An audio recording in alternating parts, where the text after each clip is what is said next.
नमस्कार शेतकरी मित्रांनो. आता सध्या काही शेतकऱ्याचा उन्हाळी कांदा हा 60 दिवसाचा झालेला असेल. बहुतांश शेतकऱ्यांची अशी तक्रार असते की आपल्या कांद्याची पात हिरवीगार दिसत आहे, परंतु जमिनीत त्याची गाठ ही कमी प्रमाणातच आहे, म्हणजे वाढत नाही आहे. म्हणजे शेतकरी मित्रांनो, कांदा जमिनीत फुगत नाही आहे, तसेच त्या कांद्याची गाठीची साईज वाढत नाही आहे. तर आज आपण या व्हिडिओमध्ये उन्हाळी कांद्याचे 60 दिवसानंतरचे नियोजन पाहणार आहोत, जेणेकरून तुमच्या कांद्याची साईज वाढेल. तर शेतकरी मित्रांनो, 60 ते 90 दिवस हा कालावधी कांद्याच्या साईज वाढवण्यासाठी खूप महत्त्वाचा असतो.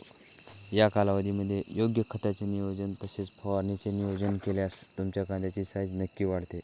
तसेच कांद्याच्या रंगामध्ये तसेच कांद्याची साठवण क्षमतामध्ये तुम्हाला फरक जाणवतो. तर बघा शेतकरी मित्रांनो, 60 दिवसानंतर कांद्याला पोटॅशियम तसेच सल्फर याची खूप गरज असते. पोटॅशियममुळे कांद्याच्या गाठीमध्ये रस साचतो, तसेच त्याचे गोल आकार येतो, तसेच त्याच्या वजनामध्ये फरक पडतो. तसेच शेतकरी मित्रांनो, या खतामध्ये पोटॅशियमसोबत सल्फरची जोड असेल तर सल्फरमुळे कांद्याला गडद रंग असा येतो, तसेच त्याची साठवण क्षमतामध्ये खूप असे फरक पडतो. म्हणजेच शेतकरी मित्रांनो, सल्फर या घटकामुळे कांद्याची साल ही मजबूत होते, तसेच त्याची चांगली साठवण क्षमता राहते.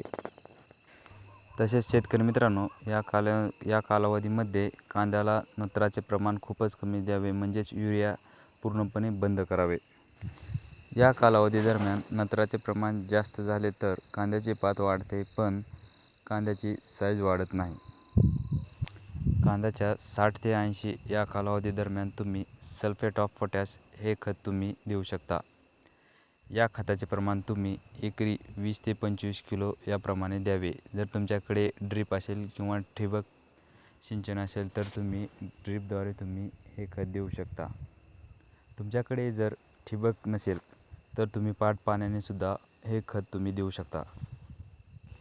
सल्फेट ऑफ पोटॅश या खतामुळे तुम्हाला सल्फर तसेच त्यासोबत तुम्हाला पोटॅशियम हे खत मिळून जाईल. त्यामुळे तुमच्यासाठी सल्फेट ऑफ पोटॅश हा उत्तम पर्याय राहील. शेतकरी मित्रांनो, या खताचे नियोजन तुम्ही 60 ते 80 या दिवसादरम्यान करावे. त्यानंतर तुम्ही 80 ते 90 या कालावधीमध्ये तुम्ही एक फवारणीचा डोस घ्यावा. तर या फवारणीमध्ये कोणते औषध वापरावे ते आता आपण पाहूया. या फवारणीमध्ये तुम्ही पोटॅशियम हा घटक असलेले कोणतेही एक विद्रव्य खत तुम्ही फवारणीमध्ये घेऊ शकता. यामध्ये तुम्ही 0050 तसेच 0023 यापैकी कोणताही एक ग्रेड तुम्ही फवारणीमध्ये घेऊ शकता.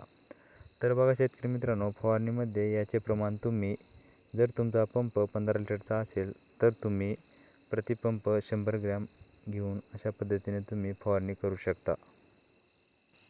शेतकरी मित्रांनो, ज्या शेतामध्ये कांद्याची पात वाढत आहे पण साईज वाढत नाही, तर अशा शेतकऱ्यांनी योग्य प्रमाणात PGR हे वापरून तुम्ही पात कंट्रोल करू शकता. तुम्ही PGR वापरल्यामुळे तुमची जी कांद्याची पात अनावश्यक वाढही थांबू शकते आणि सर्व अन्नद्रव्ये ही कांद्याची साईज वाढवण्यासाठी वापरली जातात.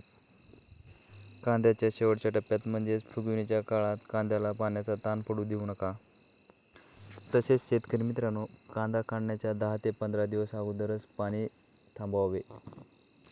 अशा पद्धतीने तुम्ही कांद्याच्या शेवटच्या टप्प्यात असे नियोजन केल्यास तुमच्या उत्पादनात 20 ते 40% हमखास उत्पादन वाढू शकते.